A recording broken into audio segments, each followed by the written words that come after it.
सालाबादप्रमाणे यंदाही धर्मवीर श्री आनंदीघे प्रतिष्ठानच्या वतीने ठाणे पूर्व परिसरातील श्री संत तुकाराम महाराज मैदानावरती महाराष्ट्र राज्याचे उपमुख्यमंत्री एकनाथ शिंदे यांच्या पुढाकाराने श्री अंबेमा चैत्र नवरात्री उत्सव 2025चं आयोजन करण्यात आलं आहे।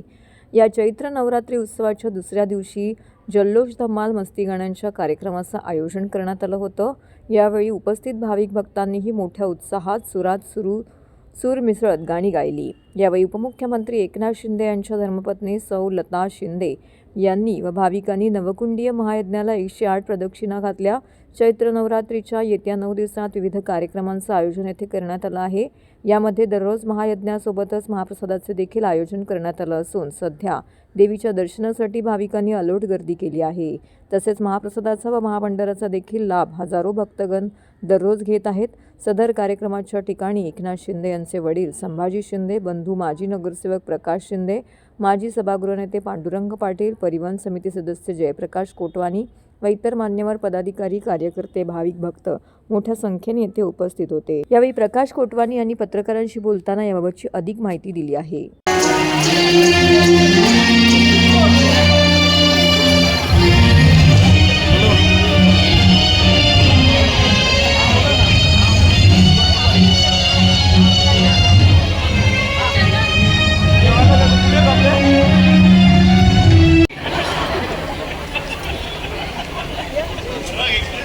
हा म्हणजे स्वतःपासून सुरुवात करतो। आता सगळे गातात, ठीक आहे। आणि एक शेवटचा सगळ्यांचा जोरदार सैराट झाला।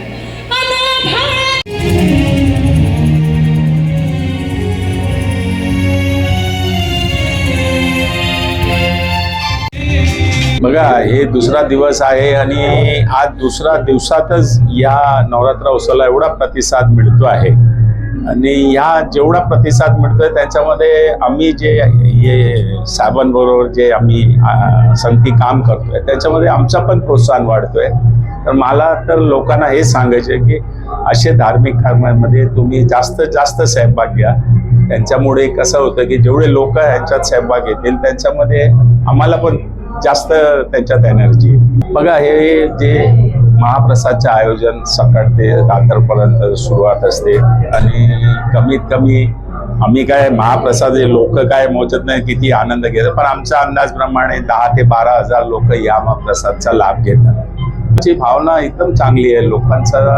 त्या नवचंडीमधनं जे त्यांच्या मनात जे पण त्यांचे असतील धर्मामध्ये आणि बरंच आमच्याकडे आम्ही यादी बनवतोय की बाबा किती लोक रोज बसणार।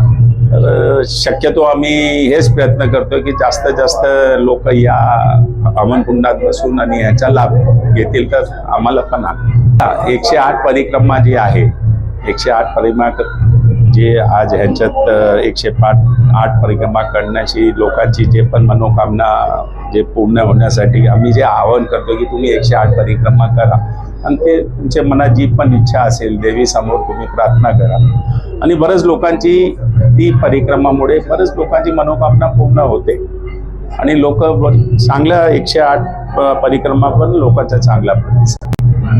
आजूबाजूचे जेवढे परिसराचे लोक आहेत त्यांचा एवढा आमचा सहकार्य असतो। तुम्ही हे बघतायत की आज एवढी गर्दी असते, एवढे सगळे येत आहेत, तर उलट लोक आम्हाला विचारतायत की बाबा यावर्षी आहे ना? अरे बोला, आता हा कार्य कधीही बंद होणार नाही, हा कार्य चालूच राहणार।